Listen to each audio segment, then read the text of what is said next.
ஸ்ரீலங்கா தௌஹீத் ஜமாத்தினால் இந்த மாதம் 8ஆம் திகதி ஞாயிற்றுக்கிழமை இலங்கையிலே சிங்கள மொழியிலான ஒரு திருமறை குர்ஆனினுடைய மொழியாக்கம் வெளியீட்டு செய்யப்பட்டது. இந்த திருமறை குர்ஆனினுடைய தமிழ் மொழியாக்கத்தினை தென்னிந்தியாவிலே உள்ள பி ஜெயினுலாப்தீன் என்று சொல்லப்படக்கூடிய மார்க்க அறிஞரினால் அரபு மொழியிலே இருந்து தமிழுக்கு மிக எளிய நடையிலே மொழியாக்கம் செய்யப்பட்டதுதான் அந்த தர்ஜுமா. தமிழிலே மொழியாக்கம் செய்யப்பட்ட அந்த தர்ஜுமாவை காலத்தின் தேவை கருதி சிங்கள மொழியிலே மொழிமாற்றம் செய்கின்ற பணியை நம்முடைய அமைப்பு மேற்கொண்டது. இந்த மொழியாக்கத்தினுடைய சொந்தக்காரரான பி ஜெயினுலாப்தீன் அவர்களைத்தான் இந்த சிங்கள மொழியிலான தர்ஜுமாவை வெளியிட்டு வைப்பதற்காக அந்த நிகழ்வினுடைய பிரதம அதிதியாக நாங்கள் அழைப்பு விடுத்திருந்தோம். இந்த அழைப்பை பி ஜெயினுலாப்தீனுடைய வருகையைத்தான் நல்லாட்சி என்று சொல்லக்கூடிய மாறுதட்டக்கூடிய இந்த அரசாங்கம் தடை செய்திருக்கிறது. பாதுகாப்பு துறையினுடைய செயலாளர் அதை தடை செய்து ரத்து செய்திருக்கிறார் விசாவினை.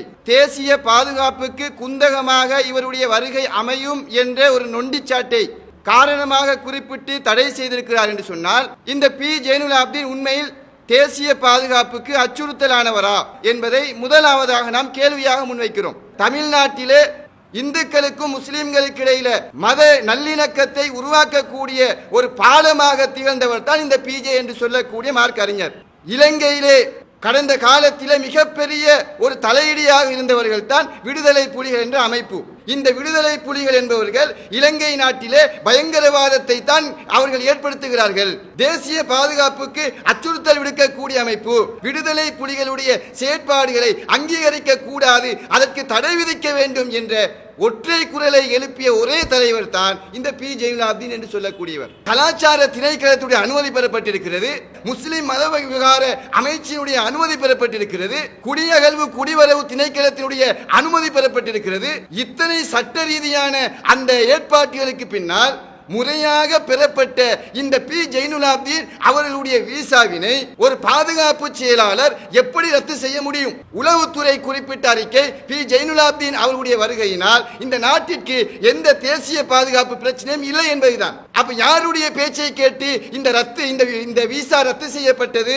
அதற்கு அவர் சொல்லக்கூடிய காரணம் அசாத் சாலி போன்ற சில சில்லறை அரசியல்வாதிகள், அதே போன்று அந்த அகில இலங்கை ஜம்மியத் உலமாவும் இன்னும் சிலரும் கோரிக்கை வைத்ததனால் இந்த நடவடிக்கை எடுக்க வேண்டி ஏற்பட்டது என்று ஒரு சாட்டுப்போக்கை சகட்டிமேனிக்கு சொல்கிறார். இப்படிப்பட்டவர்கள் கோரிக்கை வைக்கிறார்கள் என்பதற்காக ஒருவருடைய சட்ட ரீதியாக பெறப்பட்ட ஒரு விசாவை ரத்து செய்கின்ற முடிவை பாதுகாப்பு செயலாளர் எடுக்கிறார் என்று சொன்னால் இது நல்லாட்சியா? கடந்த காலத்திலே இந்த நாட்டிலே நிகழ்ந்த அந்த குடும்ப ஆட்சிக்கும் இந்த நல்லாட்சி என்று சொல்லிக்கொண்டு நடத்தக்கூடிய இந்த மைத்திரிபாலவுடைய ஆட்சிக்கும் என்ன வித்தியாசம்? மைத்திரிபாலவுடைய ஆட்சியில நல்லாட்சி இல்லை, ஜனநாயகம் இல்லை என்ற கருத்து அவ்வப்போது பல ஊடகங்களூடாக தெரிவிக்கப்பட்டு வந்தது. ஆனால் அதனை இப்பொழுது நாங்கள் எங்களுடைய விடயத்தில் கண்கூடாக கண்டுவிட்டோம்.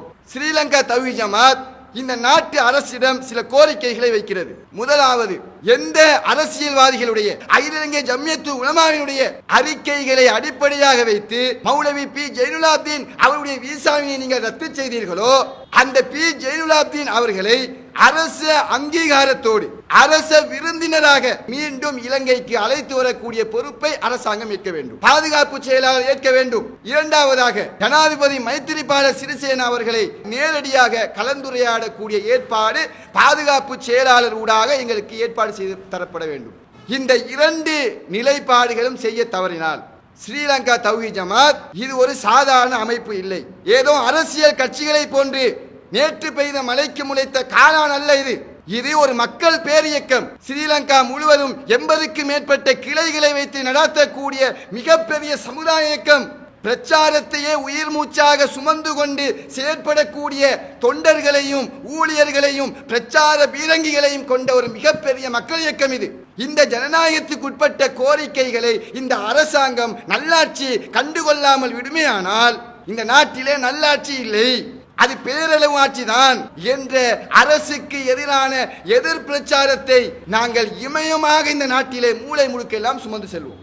சிறுபான்மையினருடைய ஆட்சி வாக்குகளை பற்றி அரசு அதிகாரத்தில் அமர்ந்திருக்கக்கூடிய ஜனாதிபதி அவர்கள் எங்களுடைய ஜனநாயக வழி போராட்டங்களை செவியேற்காவிட்டால் ஒரு மாற்று அரசியல் சக்தியை இந்த நாட்டிலே உருவாக்குவதற்கு நாங்கள் பாடுபடுவோம். எங்களுடைய யாப்பு நிர்ணய சட்டத்தை மாற்றியமைத்து எதிர்காலத்தில் ஒரு அழுத்தம் கொடுக்கக்கூடிய மிகப்பெரிய ஆட்சி பிளவை ஏற்படுத்தக்கூடிய ஒரு ஆட்சி, ஒரு அரசியல் கட்சியாக SLTJ பரிணமிக்கக்கூடிய வாய்ப்பை நாங்கள் திறந்து வைக்க இருக்கிறோம். அந்த நிலைக்கு செல்லாமல் இருக்க வேண்டுமானால், அத்தகைய ஒரு மக்கள் எழுச்சியை உங்களுடைய நல்லாட்சிக்கு எதிராக நாங்கள் உருவாக்காமல் இருக்க வேண்டுமானால், நாங்கள் வைக்கக்கூடிய இந்த 2 கோரிக்கைகளையும் நீங்கள் செய்து தர வேண்டும். இந்த 2ஐயும் நாங்கள் சொல்லிக் கொள்கிறோம்.